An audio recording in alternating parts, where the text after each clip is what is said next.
Well, good morning, good afternoon, good evening, good middle of the night.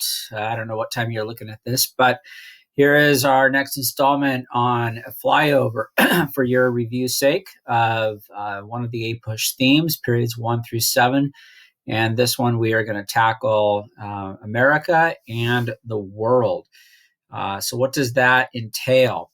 Well, first of all, it entails Theodore Roosevelt, this amazing president and character on the American stage is really a pivot point in American history. His rise to power, both as the Secretary of the Navy in the 1890s and then the Rough Rider, and then, of course, President of the United States in 1901 to 1908, really does change everything about America. America in its place in the world before Roosevelt and after Roosevelt are two very different countries. So we'll get to him in short order, but let's go through the periods one by one. First of all, the theme is the interaction between nations that affected North American history in the colonial period and on the influence of the United States on world affairs. So the theme does straddle, though it's called America in the World, it does straddle colonial history, as well as obviously the history that comes after 1776 to 1783, the American Revolution. But it focuses again on the interaction, much like you interact with friends or with teachers or with strangers, so too do nations interact.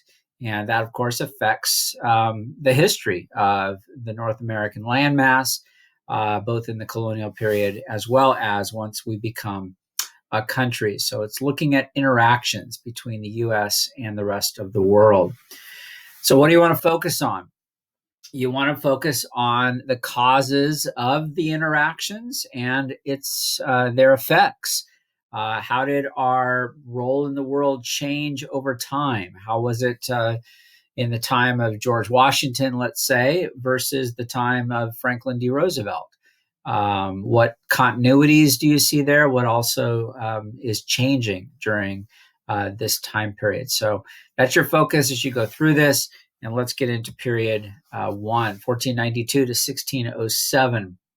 This again is as we've noted on previous reviews, this is the conflict, the competition between European powers after Columbus's discovery of the New World, how that erupted in much like a football game, competing rivals. And casualties such as African slaves and Native Americans. The Atlantic world opens up a Columbian exchange. That impact would have reverberations across the planet, from Europe to Africa to North and South America. So this is really a game-changing moment in the history of the world. And of course, North America is not yet the United States. It's not even close to being the United States at this point. But clearly the British, the French, the Spanish, and the Dutch, their interaction, their competition with each other over the resources of the Americas.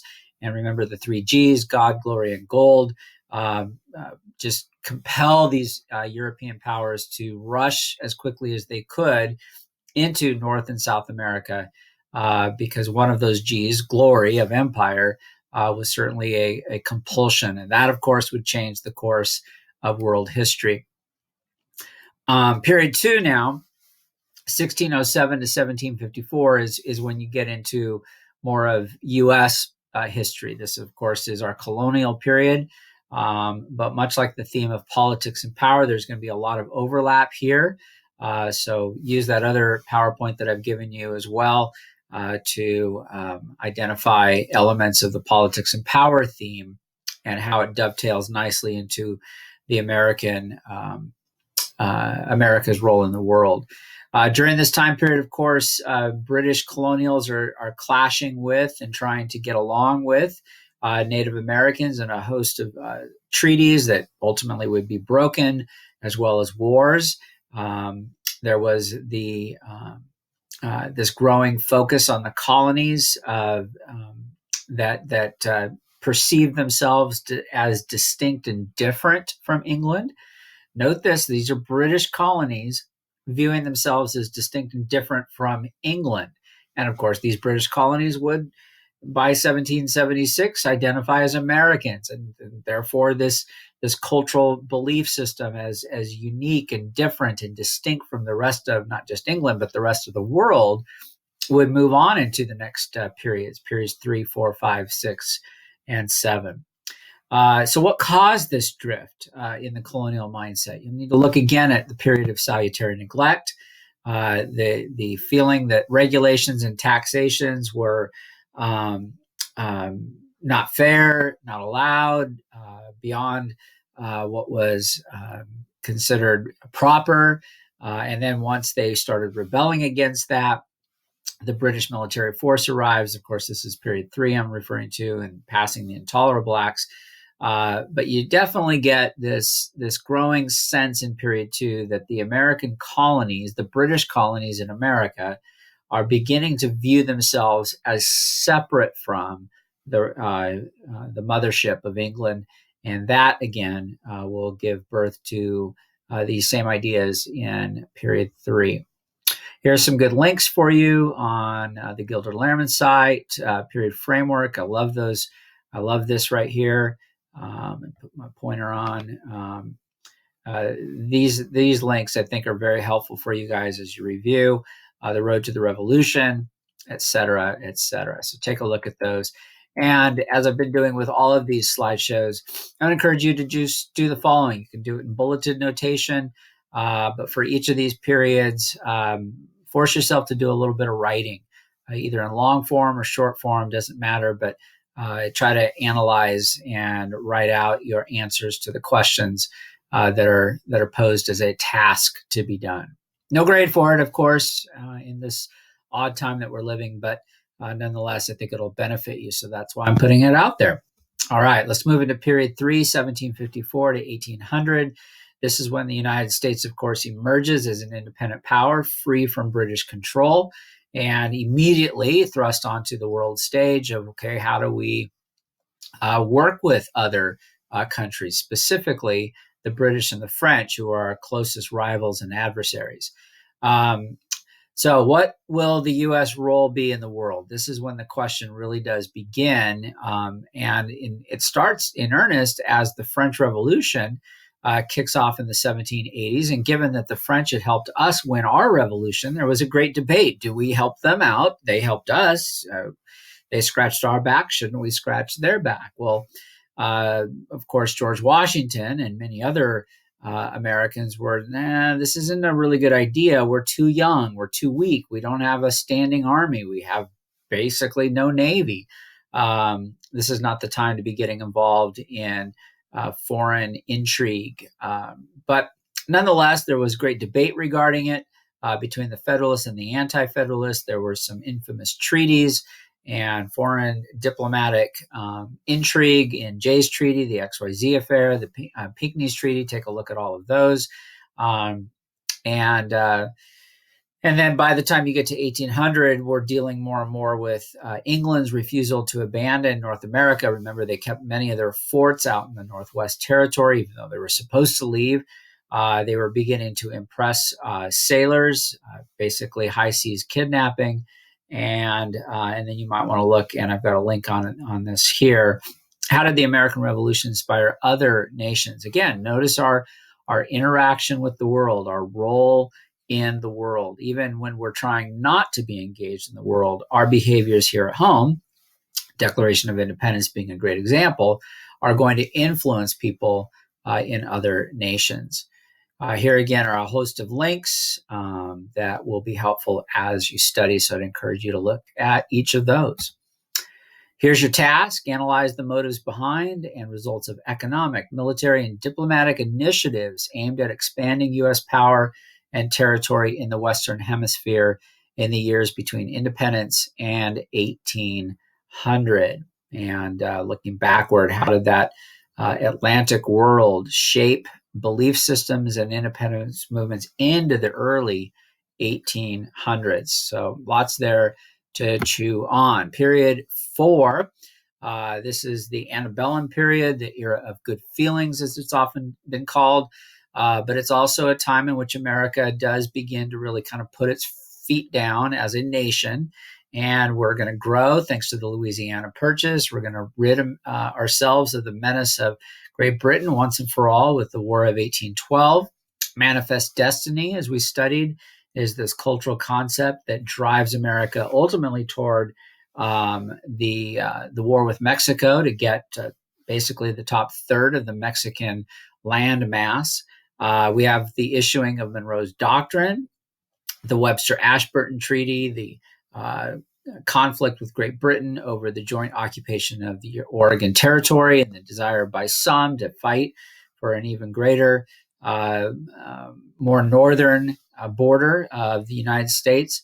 So a lot going on here in North America, yet as our behavior plays out here in North America, remember the War of 1812 was fought here in the United States, the Mexican-American War is North America, all of this is North America, and yet it is being impacted by and it is impacting other nations. And so there you have the role of the United States in the world playing itself out.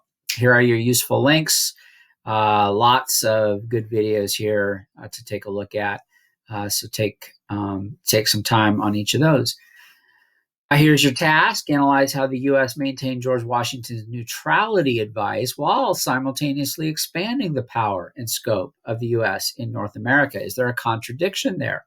Or is this a continuation of George Washington's avoid entangling alliances?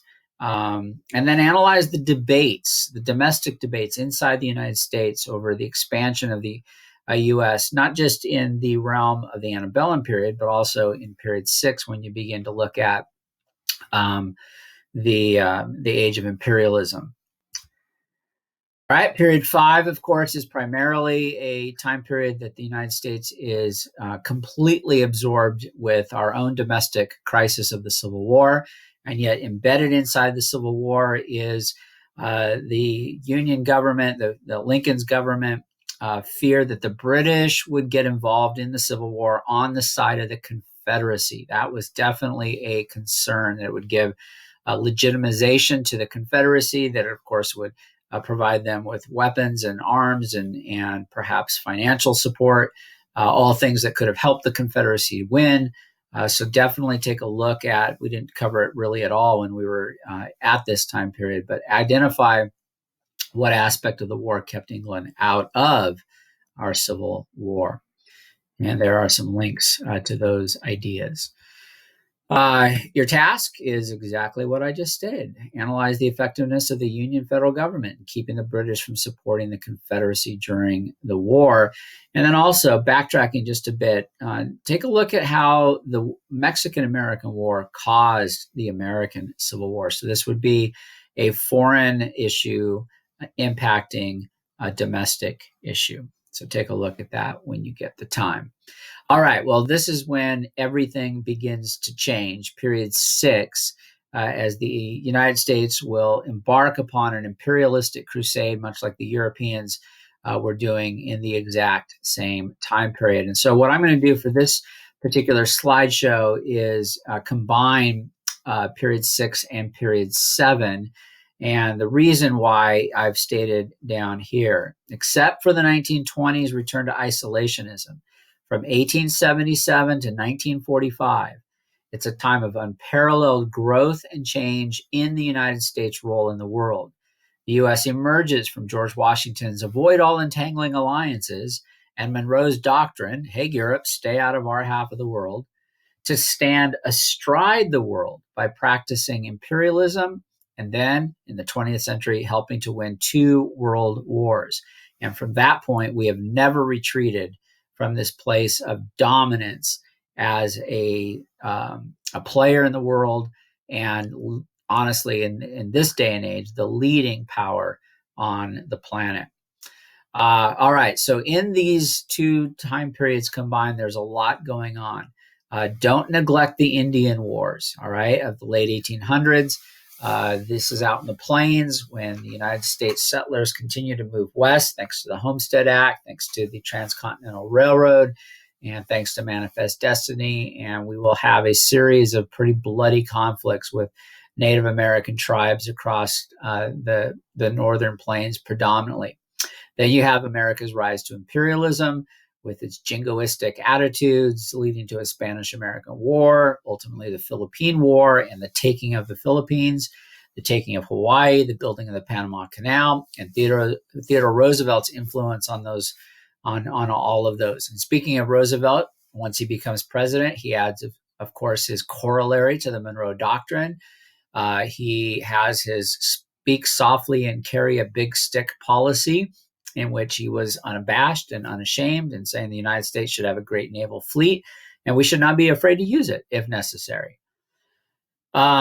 Wilson will come along during the World War I period, and as we studied, he'll try to remain neutral.